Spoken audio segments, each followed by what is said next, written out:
This is the Detroit Sports Podcast Network.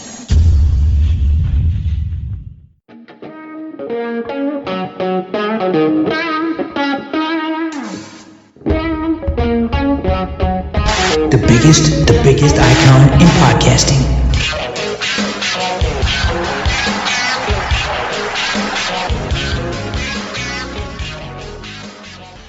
Welcome in, everybody, to another episode of the DocNJock Wrestling Podcast. This is episode 156. I'm your host, Adam the Jock Strozinski.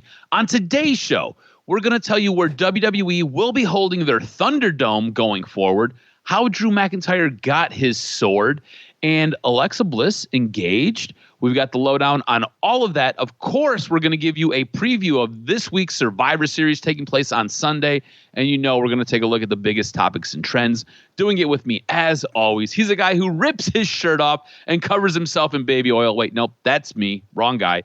He is the one. He is the only. He is the Doc, John Macaroon. What's up, cuz? Cuz, as I sip on my Perrier recording this podcast, it's now a funny You're so bougie. Yes, very bougie. The funny part now is you've said episode 156 for the last 3 weeks, and I know you just keep the sheet the same, so it's really funny.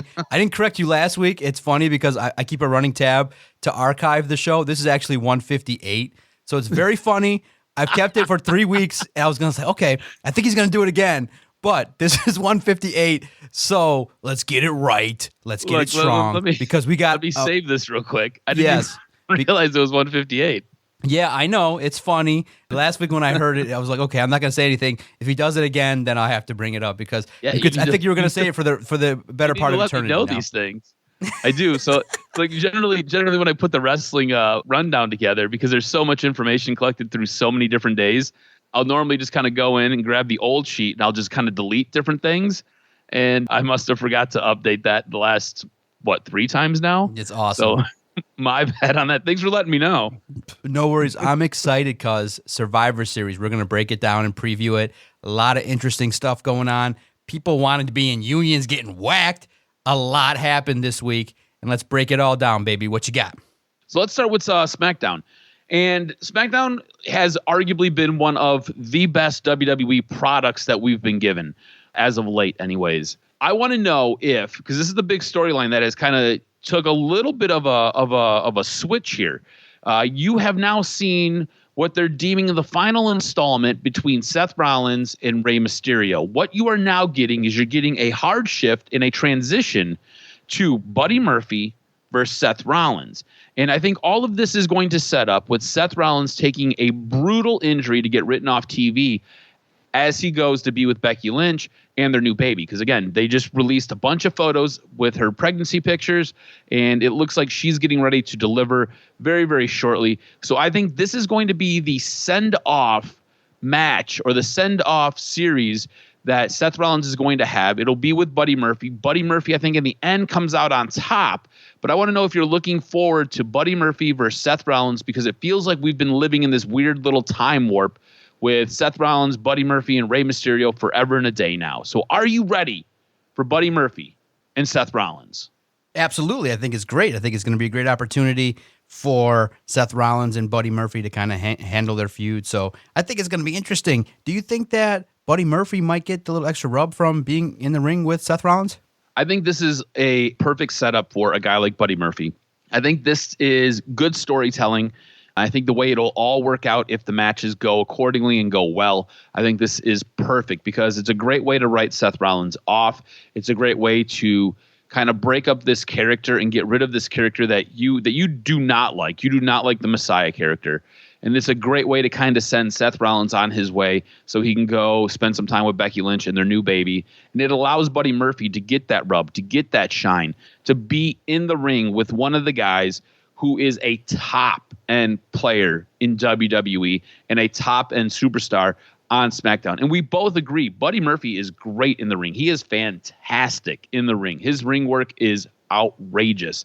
So I think this is a perfect setup for him because Seth Rollins is another guy who has incredible work rate and is fantastic in the ring. So I'm expecting nothing less than 4-star matches from both of these guys.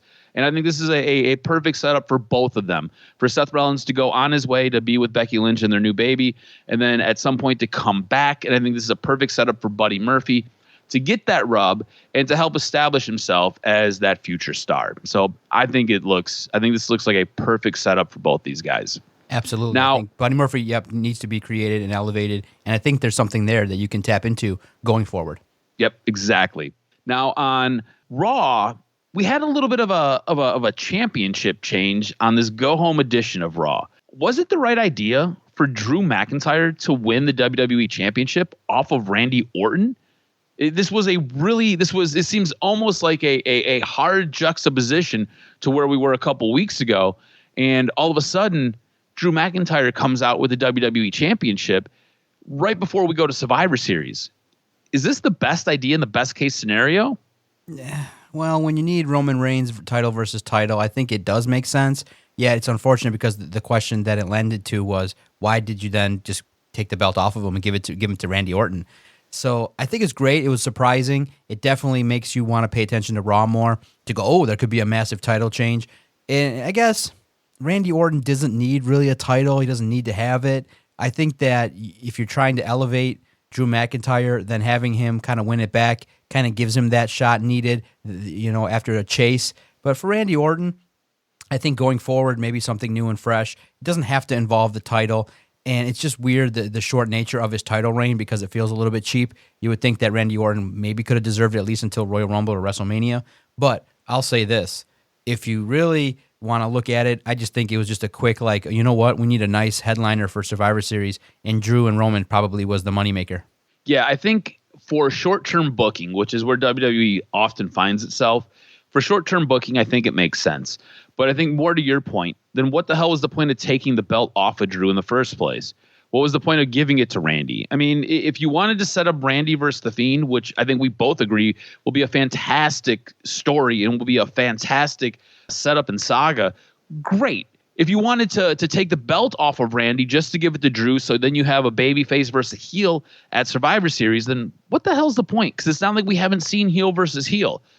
In the end, it was probably the right idea because I think the way this is going to work, Drew's going to get a little bit of a rub from Roman, who's the best thing in WWE right now. And I think this is going to make Roman look even stronger. So I guess it'll work out in the end. But again, we both hate short-term booking, and this is short-term booking at its finest.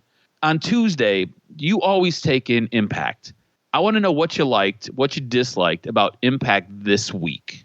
I thought it was a good show. I thought that it was really a show that you could get into in regards to some of the talent that took place there. And I really do want to get into some of the top-end storylines here. I think it's time that we look at what's going on with EC3, Moose, and things like that. And the fascinating part about Impact is the work that Tommy Dreamer's done there. You can kind of get a sense of the work that he's put into it. And I think that Tommy Dreamer, the veteran, has really put a lot into Impact Wrestling, and you see a little bit of the aggression, the storytelling. And I think that a lot of times in these shows, you look at what's happening in regards to some of the shows there, and you can start to see some of the imprints. Like at NXT, you start to see the imprints of Shawn Michaels, and you're starting on Impact to see some of the imprints with Tommy Dreamer and the stuff that you got there with some of the edge and the hardcore nature. And like we've said in recent past, there's been more of an emphasis now on the women. And I really like Tennille Dashwood. I like what I'm seeing. I like what I'm seeing with the people that are champions and things like that. So all around, I've been enjoying the entire experience and everything going on. So in regards to Impact this week, I thought the match that caught my attention the most was the no disqualification match between Willie Mack and Moose. I thought they brought it, and I was like, whoa. I thought that Moose defeating Mack via the TKO was fascinating, and I think Moose is a character now that you can continue to hyper-focus on, and his aggressiveness, the focused competitor that he is just something that is really fascinating. And I think that, too, Willie Mack held his own. I thought it was a really good match. Could have been a little bit more action-packed, but it was acceptable. I think that online, what I saw that was really impactful and what people were really tweeting about was the Suicide versus Geo match. And I think that by introducing this new big freaky character, I think a lot of people were like, whoa, they wanted to check it out. I'm kind of disappointed a little bit by Brian Myers and what he's been doing there. He comes in from WWE as this character, and he kind of seems like the same guy. And if you're going to try to be Kurt Hawkins again in Impact, you got to have something, a little bit more interesting. You got to have a little bit more than wins over Tommy Dreamer and Swoggle. So I kind of have been disappointed. I wanted to see a little bit more from Brian Myers. I think he could be a feature player. You just got to do a little bit more with the time. The women's match was great. Tenille Dashwood and Alicia versus Havoc and Nevaeh.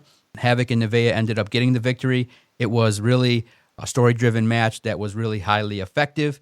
The highlight for me, again, is now Rich Swann and Trey Miguel taking on Wentz and Dez. It was really great with Swann and Miguel getting the victory.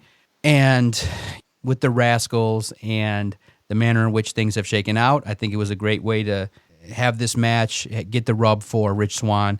And I think that introducing new feuds, Sami Callihan and Ken Shamrock jumped the baby faces backstage, sending the message that there's some new dogs in the fight.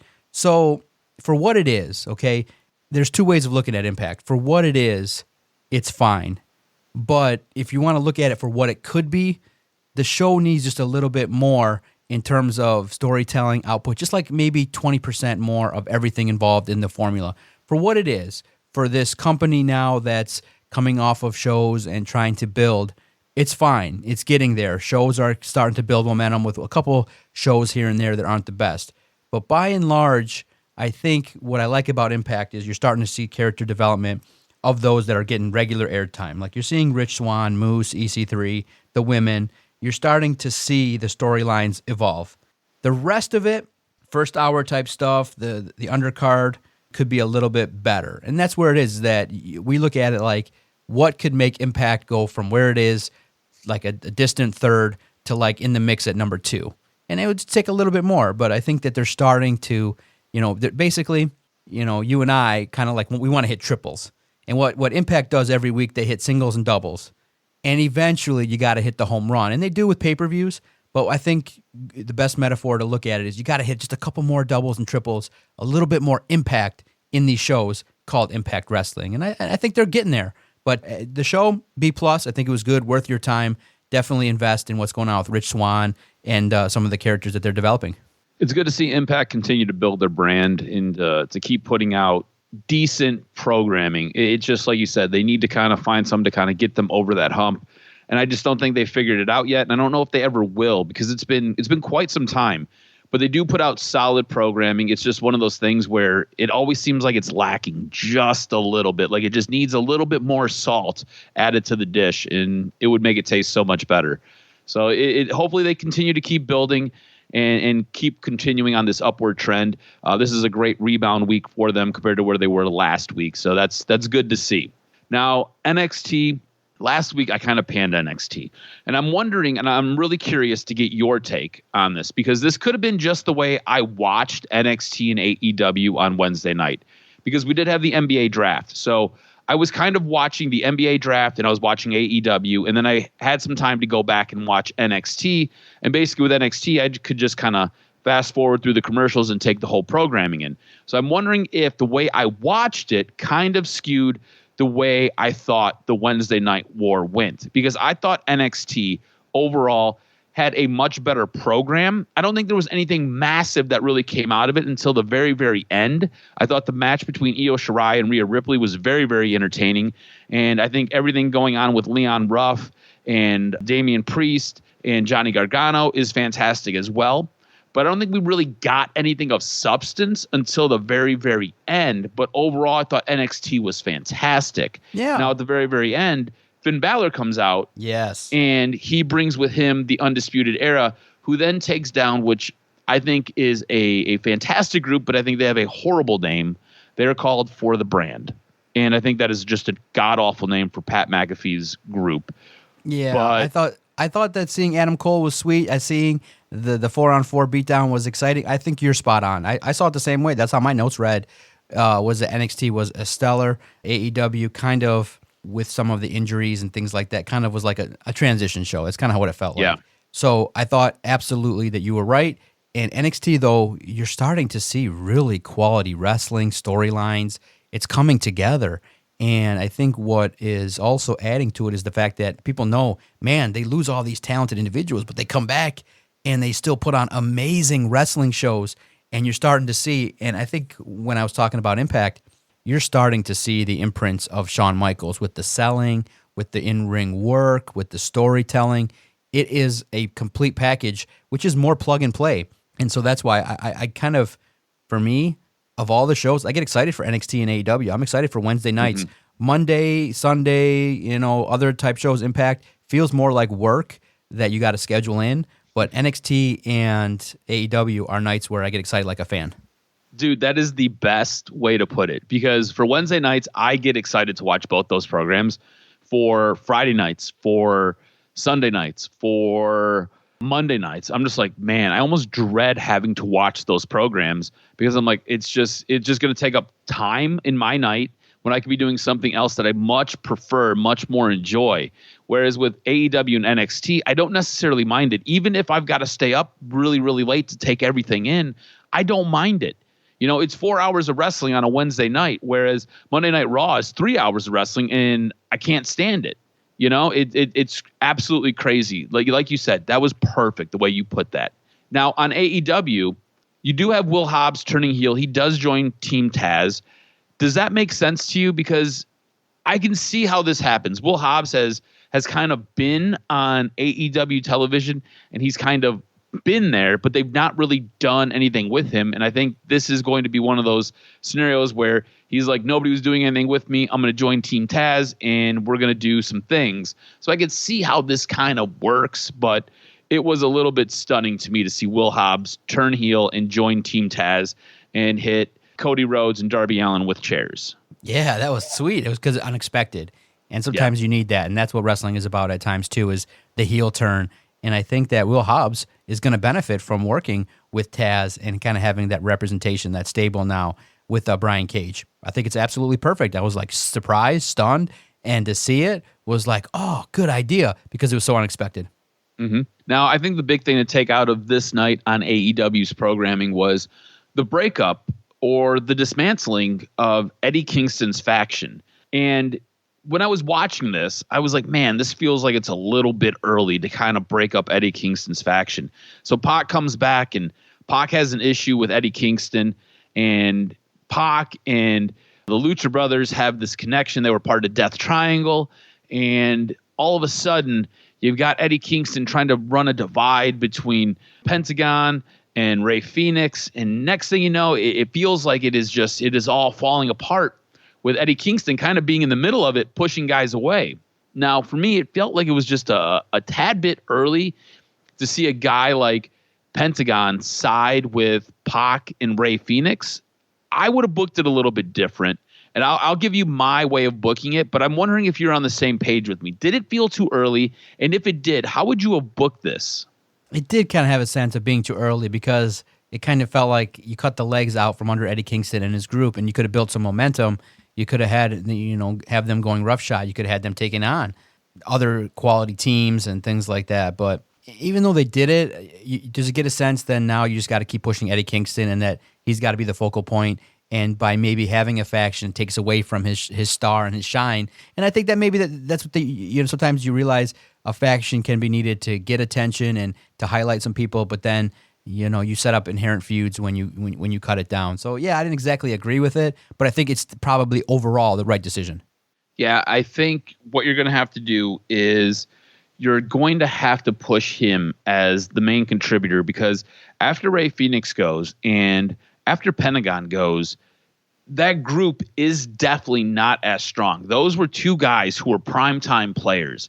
Everybody else in that faction really can't carry the candle like Eddie Kingston can, or like those other two guys can.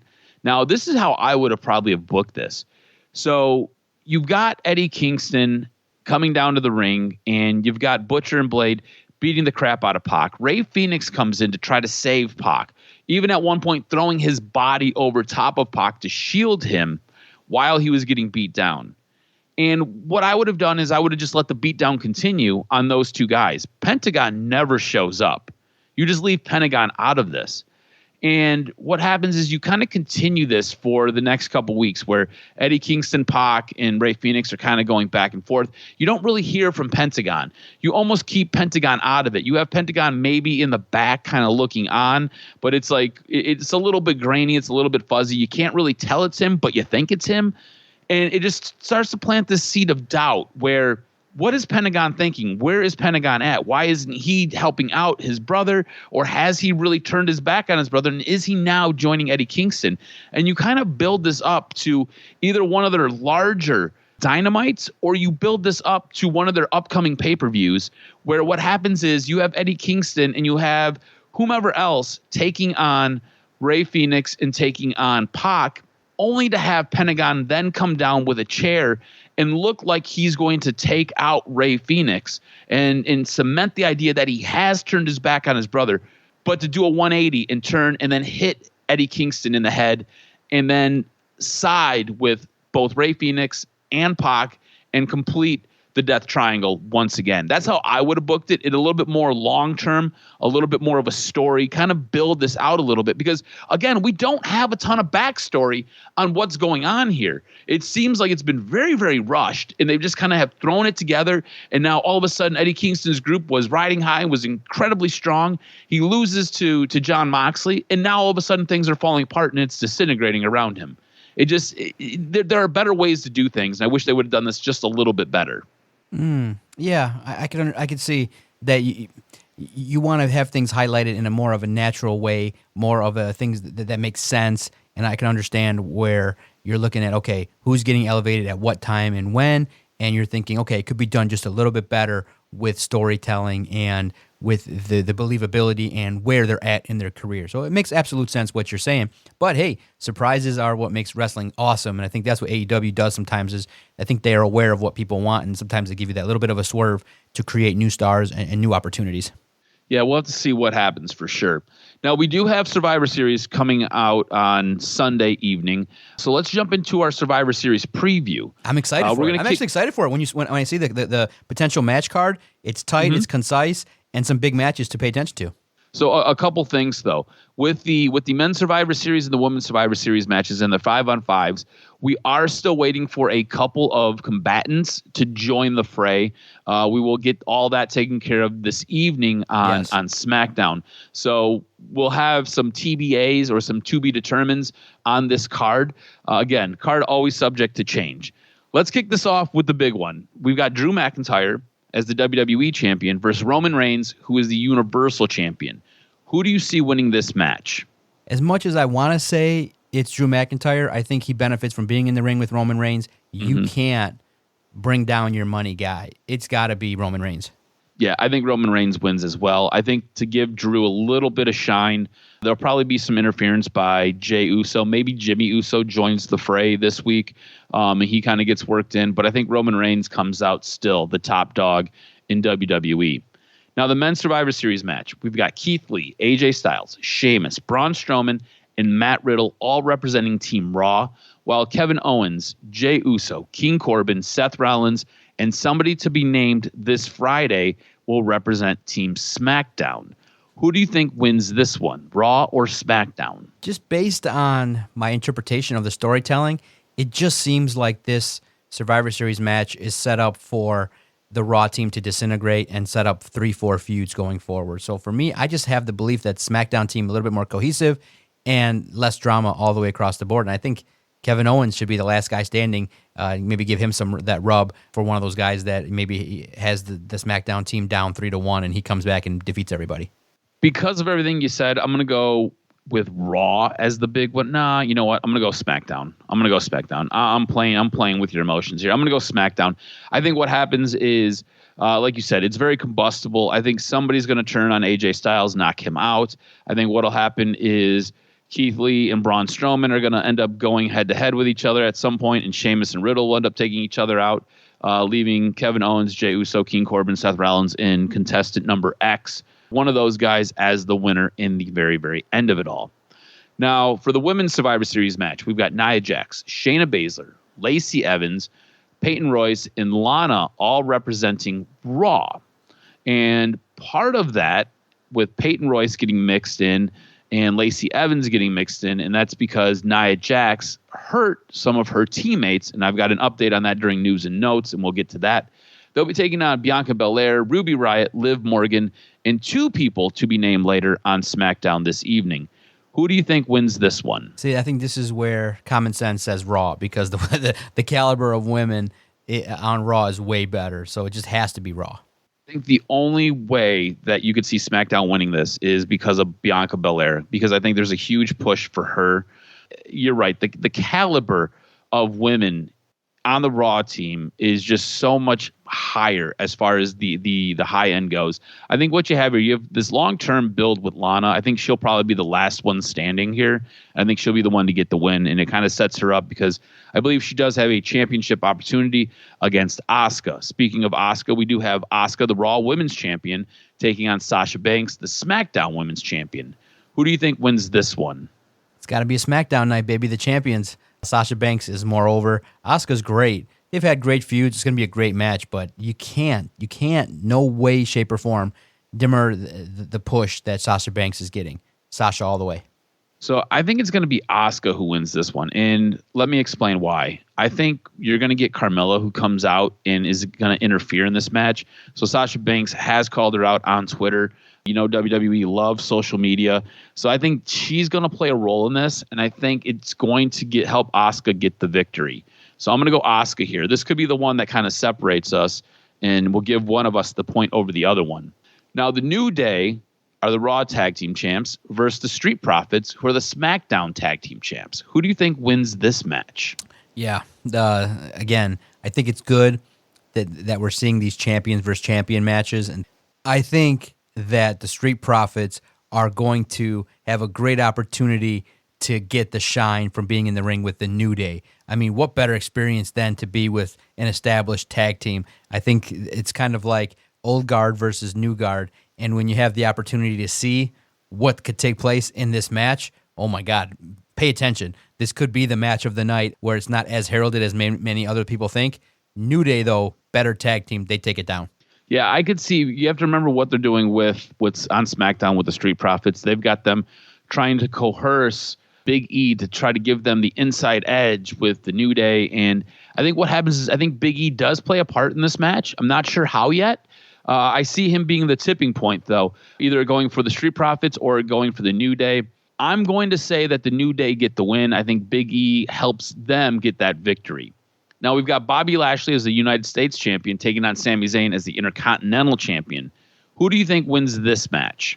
This is interesting because I really could see both parties winning the match, huh?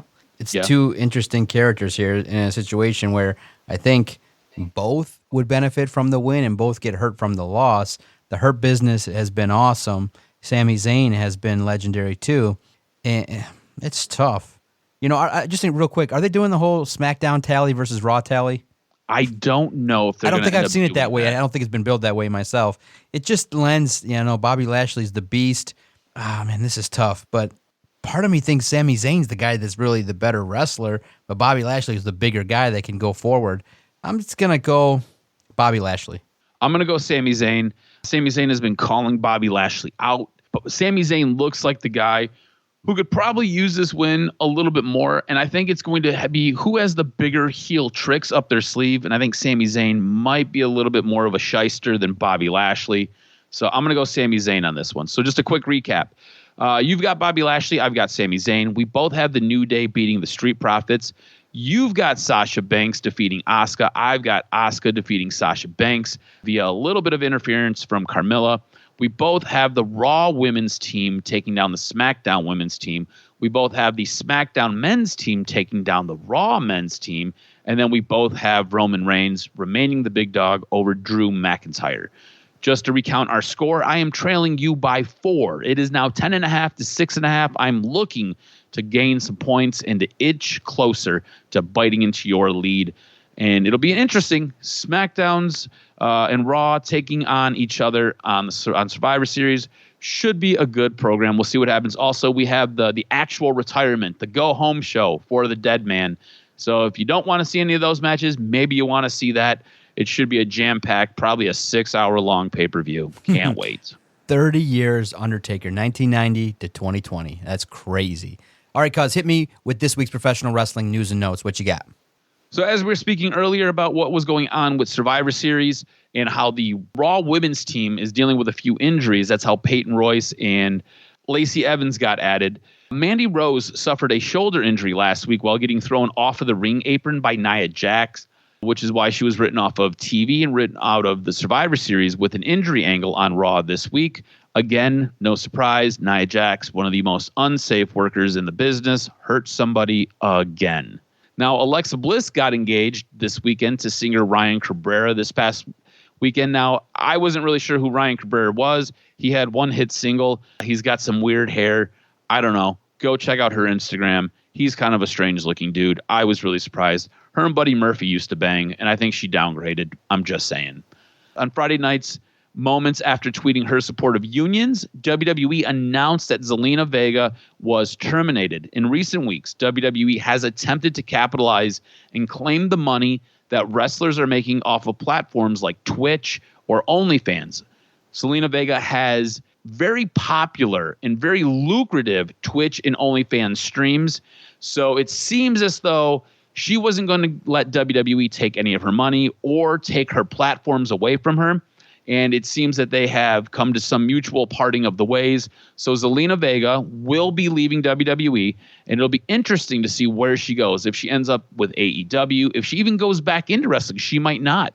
It'll be interesting to see what happens with her, though. Speaking of AEW star Brody Lee has been out of action since dropping the TNT Championship to Cody Rhodes. He has been sidelined due to a leg injury. At this time, it's unclear how much longer he's going to be on the shelf. This explains why John Silver has kind of become the de facto leader of the Dark Order. And you haven't really seen them so much as a group. Brody Lee, obviously the head honcho of the Dark Order. Now, Drew McIntyre has a brand new entrance where he wears a kilt and he has a big-ass Claymore sword. Well, it turns out that that sword is actually Vince McMahon's, because why the hell not? The way the story goes, Drew wanted to come out in a kilt and kind of wanted to change his entrance up a little bit. And Vince was like, we need more, because, of course, it's Vince McMahon. We need more. And a sword somehow gets brought up in this mix. And everybody's like, we don't have a sword. And Vince jumps in and is like, hold on, I've got a sword. And everybody was like, what are you talking about? Vince grabs his big-ass Claymore sword from his office. It was a gift from Triple H and from Stephanie McMahon. And he's like, here's the sword. Freaking nuts. It's only Vince McMahon, the guy who has a dinosaur head in his office. And then the WWE Thunderdome will now be moving to Tropicana Field. It is official. It sounds like next week's SmackDown will end up airing from there. It's where the Tampa Bay Rays play baseball. Their agreement at Amalie Arena has ended as the NBA season is starting to get underway. So they are being forced to move, and they will be taking over residency at Tropicana Field. And that does it for this week's wrestling news and notes. Make sure to follow Adam on Twitter at AdamRSTROZ. Follow the Detroit Sports Podcast Network at Detroit Podcast on Twitter. Make sure anywhere that your favorite podcast is located, type in Detroit Sports Podcast, and when you hit the subscribe button, our daily content will find you. We cover the Detroit Lions, Pistons, Wings. We got great broadcasts each and every single day. If you're into fantasy football, great content, starts and sits, waiver wire pickups, things like that. DocNJock, the flagship show that comes out every Thursday. Make sure to get in the mix. Uncensored, unfiltered, dedicated to Detroit sports. Been going strong since 2013. Always love breaking down professional wrestling. I'm looking forward to Survivor Series this Sunday. It's going to be fun. The retirement, the go-home send-off to The Undertaker. 30 years strong. Wow, what a career. Can't wait to break it all down on the next edition. Next week, cuz, will be episode 159. So jot that down as well. I'll make a note. Always enjoy listening and talking about professional wrestling. Thanks, cuz. Let's talk next week. Sounds good, brother. Be good.